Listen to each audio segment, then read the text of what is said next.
Assalamualaikum warahmatullahi wabarakatuh. Perkenalkan, nama saya Arya Saputra, BP 211003425009. Saya berasal dari Prodi Teknik Industri. Adapun hari ini saya akan membahas pengantar pendidikan Pancasila. A. Menelusuri konsep dan urgensi pendidikan Pancasila. 1. Masalah perpajakan. Kesadaran perpajakan menjadi masalah utama bangsa, utama uang pajak menjadi tulang punggung pembiayaan pembangunan. 2. Masalah korupsi.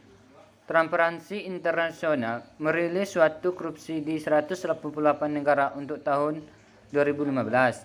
3. Masalah lingkungan. Pada saat ini, banyak kasus pemekaran hutan, perembahan hutan menjadi lahan pertanian dan perkebunan.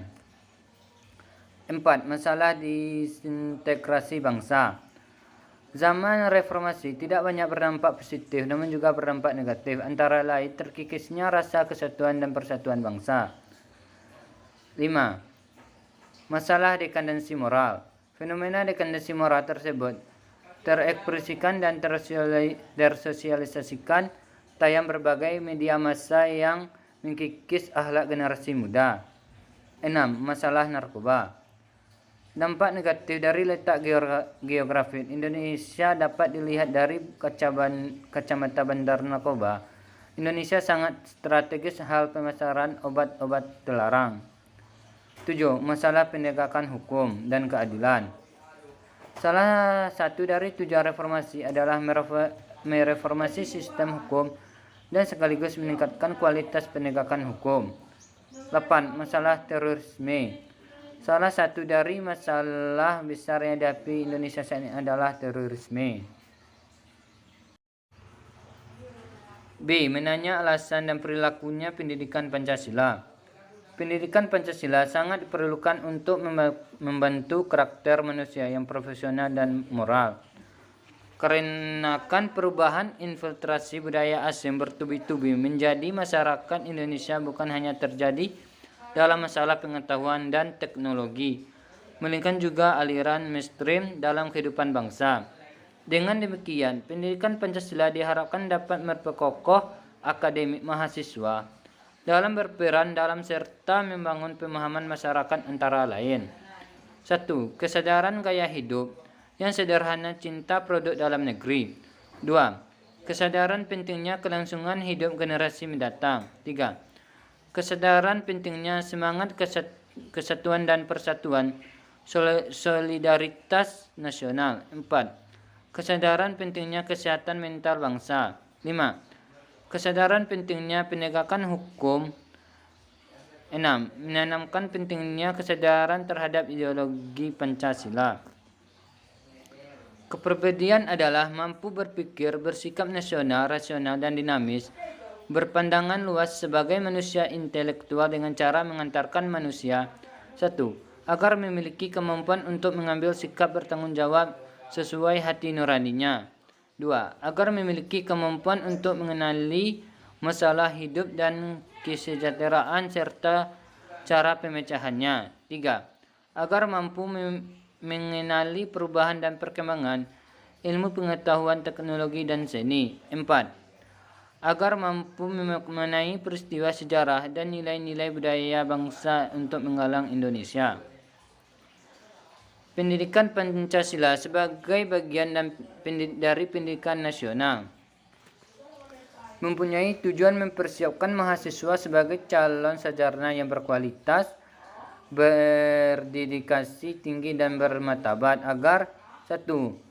Menjadi pribadi yang beriman dan bertakwa kepada Tuhan Yang Maha Esa. 2. Sehat jasmani dan rohani, berakhlak mulia, dan berbudi pekerti luhur. 3. Memiliki kepribadian yang mantap, mandiri, dan bertanggung jawab sesuai hati nuraninya. 4. Mampu mengikuti perkembangan iptek dan seni serta ikut mewujudkan kehidupan yang cerdas dan berkesejahteraan bagi bangsa. Secara spesifik, tujuan penyelenggaraan pendidikan Pancasila di perguruan tinggi adalah 1. Memperkuat Pancasila sebagai dasar falsafah negara dan ideologi bangsa melalui revitalisasi nilai-nilai dasar Pancasila sebagai norma dasar kehidupan berbangsa dan bernegara.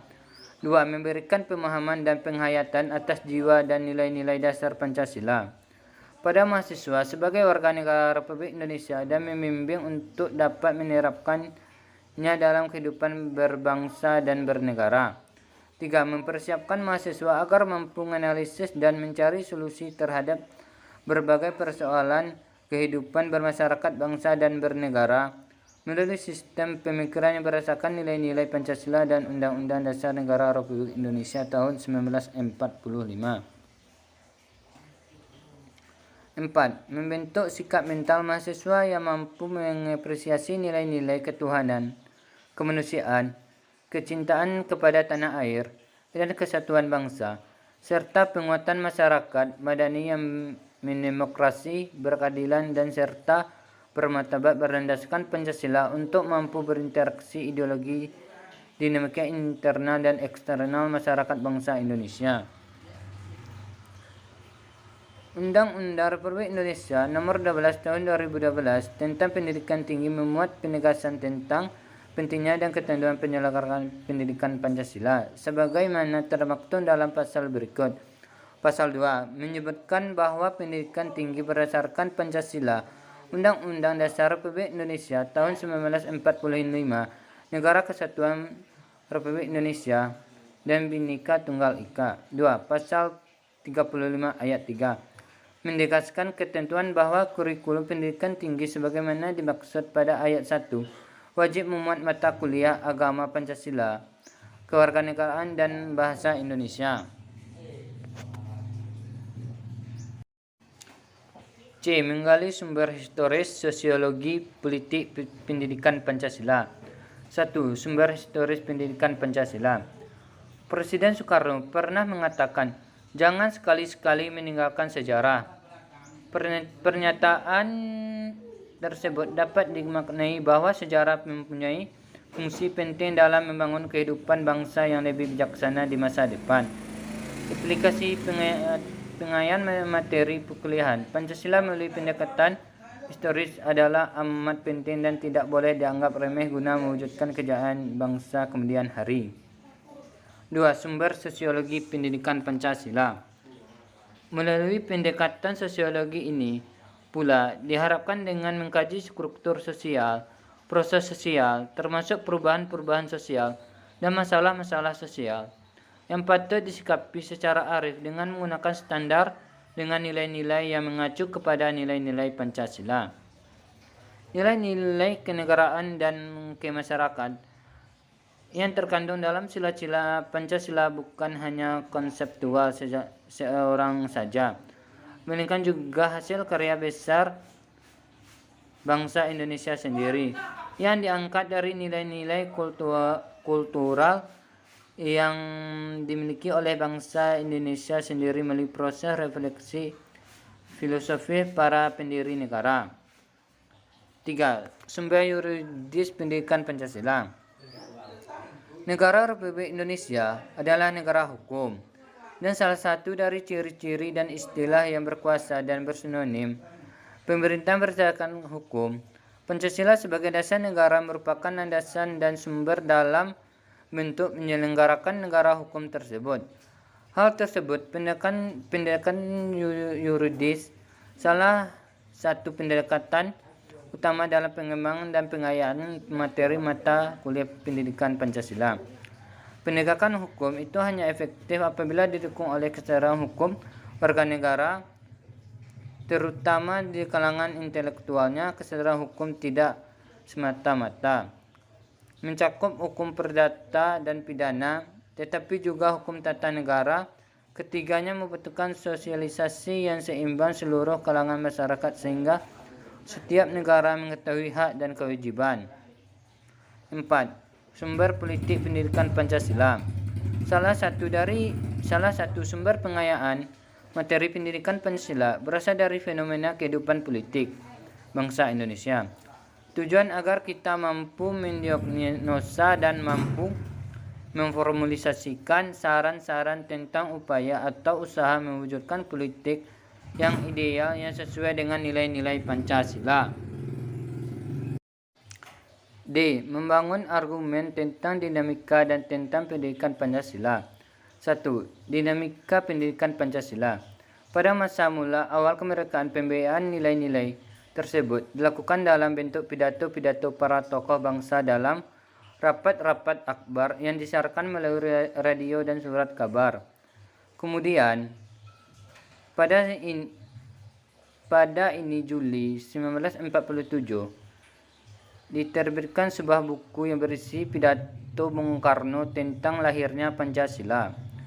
Perubahan yang signifikan dalam metode pembudayaan atau pendidikan Pancasila adalah setelah Dekret Presiden 5 Juli 1960 diterbitkan buku oleh Departemen P dan K dengan judul Manusia dan Masyarakat Baru Indonesia. 2. Tentang pendidikan Pancasila. Tentangnya ialah menentukan bentuk dan format agar mata kuliah pendidikan Pancasila dapat diselenggarakan di berbagai program studi dengan menarik dan efektif. Tentang ini dapat berasal dari internal di perguruan tinggi, misalnya faktor ketersediaan sumber daya dan spesialis program studi yang makin tajam, yang menyebabkan kekurangan tarikan sebagian mahasiswa terhadap pendidikan Pancasila. Bersifat eksternal antara lain adalah krisis keteladanan dan para elit politik dan maraknya gaya hidup hedonistik di dalam masyarakat. E. Mendeskripsikan esensi dan urgensi pendidikan Pancasila untuk masa depan. Dengan landasan tersebut, Ditjen Dikti mengembangkan esensi materi pendidikan Pancasila yang meliputi 1. Pengantar perkuliahan pendidikan Pancasila. 2. Pancasila dalam kajian sejarah bangsa Indonesia. 3. Pancasila sebagai dasar negara. 4. Pancasila sebagai ideologi negara. 5. Pancasila sebagai sistem filsafat. 6. Pancasila sebagai sistem etika. 7. Pancasila sebagai dasar nilai-nilai mengembangkan ilmu. Berjiwa Pancasila dalam kehidupan masyarakat dan bernegara. F. Rangkuman tentang pengertian dan pendidikan Pancasila. 1. Pengertian mata kuliah pendidikan Pancasila. Mata kuliah pendidikan Pancasila merupakan proses pembelajaran dengan menggunakan metode student centric learning untuk mengembangkan teknologi, attitude, dan skill mahasiswa sebagai calon pemimpin bangsa dalam membangun jiwa profesionalitas sesuai dengan program studi masing-masing dan menjadi nilai-nilai Pancasila sebagai kaidah penuntun sehingga menjadi warga negara yang baik. 2. Pentingnya mata kuliah pendidikan Pancasila. Urgensi pendidikan Pancasila yaitu dapat memperkokoh jiwa kebangsaan mahasiswa sehingga menjadi dorongan pokok bagi calon pemegang tongkat estafet kepemimpinan bangsa di berbagai bidang dan tingkat, agar calon pemegang tongkat estafet kepemimpinan bangsa tidak mudah terpengaruh oleh pemahaman asing yang dapat mendorong untuk tidak dijalankan nilai-nilai Pancasila. Pentingnya pendidikan Pancasila di perguruan tinggi adalah untuk menjawab tentang dunia dengan mempersiapkan warga negara yang mempunyai pengetahuan, pemahaman, penghargaan, penghayatan, pengkomitmen, dan pola pengalaman Pancasila. G. Tugas belajar lanjut, mari belajar Pancasila. Untuk memahami Pancasila secara utuh dan mengetahui landasan-landasan dalam pendidikan Pancasila, Anda diharapkan mencari informasi dari berbagai sumber tentang 1. Ketentuan undang-undang yang mengatur tentang pendidikan Pancasila lengkap dengan bunyinya. 2. Fenomena sosial yang menunjukkan urgensi penyelenggaraan mata kuliah pendidikan Pancasila di perguruan tinggi. Hanya itu saya sampaikan. Kalau ada kesalahan saya mohon maaf. Assalamualaikum warahmatullahi wabarakatuh.